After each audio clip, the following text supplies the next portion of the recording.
Alright, I had to switch over to my Wi-Fi right quick, so sorry about that small delay, and let me fix my hair, because it's fluffy today.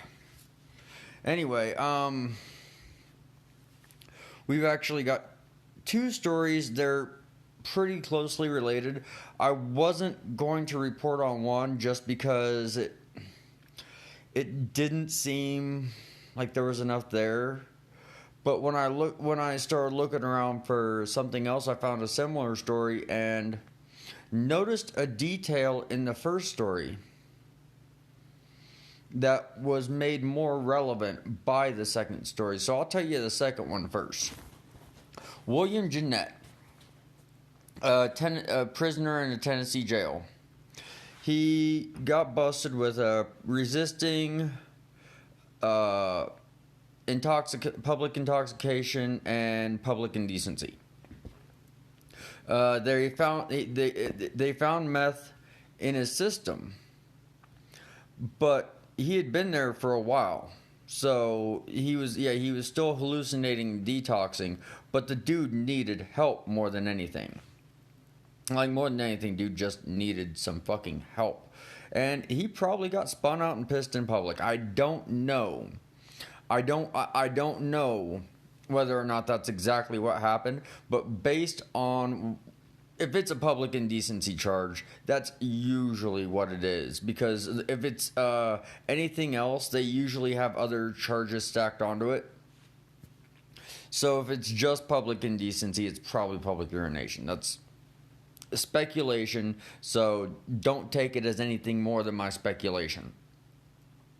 But the facts are that he was in jail, and they basically put him in the safety seat. It's a big ass seat that just restrains you so you can't hurt yourself, because he was bashing his head against the wall.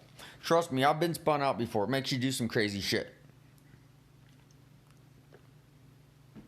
That's why I don't do it anymore, because I'm crazy enough as it is. I don't need other chemicals helping me be better at doing crazy shit, or worse, depending on how you phrase it, depending on how you think about it. But the important thing I saw was that he came out. He was standing up, and this was all silent, so there was no audio for this, so you can't really tell what was being said.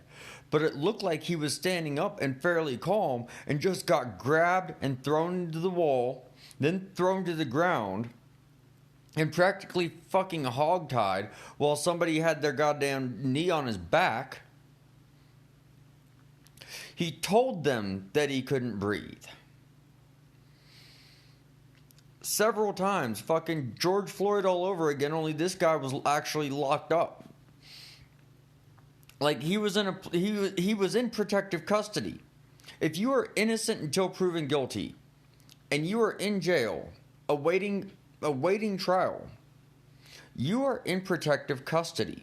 Bottom line, that your safety is that county's responsibility, because they locked you up, and they do not have any reason to have you locked up other than they think you did something wrong. You could be completely innocent, and as long as you can't fucking afford bail, then your ass is going to be locked up for being innocent and poor. Now, this guy had a rap sheet. He was not like a hardened criminal. Dude rode a cement truck. But after he was thrown to the ground, hogtied, handcuffed, like, after somebody gets handcuffed, the police have been trained since the mid-90s. I got this from Seth Stoughton, the co-author of Evaluating Police Uses of Force. And he says that when the police have been trained since the mid-90s, at least 25 years, that whenever somebody's handcuffed, you roll them over on their side, specifically to prevent prone asphyxiation. And from his view of the video, because he got to watch it in depth, he got the parts that YouTube didn't. And when he watched it, he said that he was lying prone for 3 minutes and 43 seconds. And the last thing he said was, "I'm good," as in he's calmed down. They were still holding him down in a way that was not trained for, that they had not trained for. They were supposed to have moved him onto his side. Flat out, that's what you do after you handcuff someone. You're not worried about them breaking out of shackles anymore, especially if you've got their hands and feet tied up together. You don't really have to worry about them anymore other than hurting themselves. So there's no reason for him to be restrained by 6 people while he's got handcuffs on. It was completely fucking unnecessary. The death was ruled as a homicide. Like, he was flat out killed by police. Thanks to the amount of traction that the Derek Chauvin case got, and when you look up the case, you're going to know the other reason why I think this is going to be taken more seriously by police, because this has already been documented as a homicide, with methamphetamine being a contributing factor.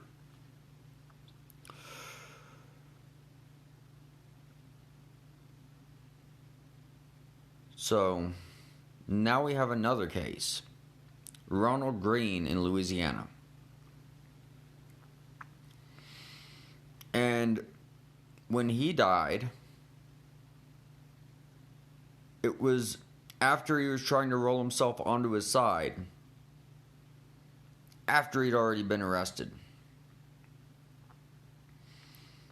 This one was not ruled as a murder, but when he tried to roll on his side, after he was handcuffed, the police pushed him back face down. Again, the exact same fail in the way police have been trained since 1995. Happens in Tennessee and in Louisiana.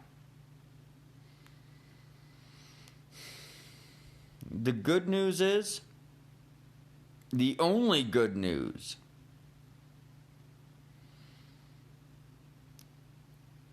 is that the one where the person may have died even if he hadn't been touched by police. Because yes, with Ronald Greene, there was a police chase. He'd had head injuries. He was on cocaine and alcohol, so his heart was everywhere. From all of that happening, we can't say that was a police homicide. What we can say, though, is that the police still fucked up. When he rolled over onto his side and they pushed him back over after he was handcuffed, it's exactly what this dude, Seth Stoughton, was saying. Was that you don't keep somebody in the prone position after you have handcuffs on them.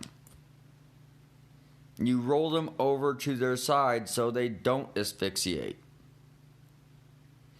Flat out, bottom line, you get trained to do that, that's what you do. I mean, it's not like working a restaurant job where you can figure out your own way to clean the grill just as long as it gets done.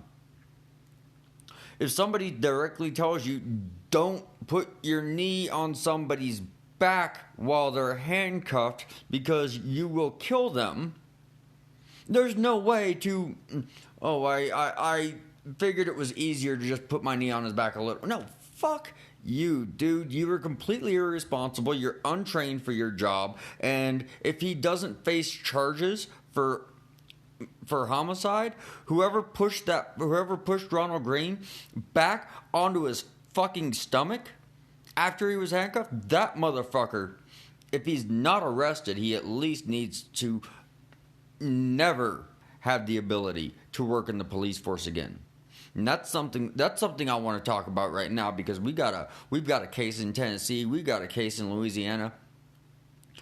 We need a national police database of every cop who has been found guilty of using excessive force, guilty of police brutality, if you get found guilty of this once, you hit this national database the same way as a fucking sex offender, and you never get a job with a badge as long as you live. That is what we need right now. We need police accountability, not moving to the next town so you can beat the fuck out of somebody else until you eventually kill somebody.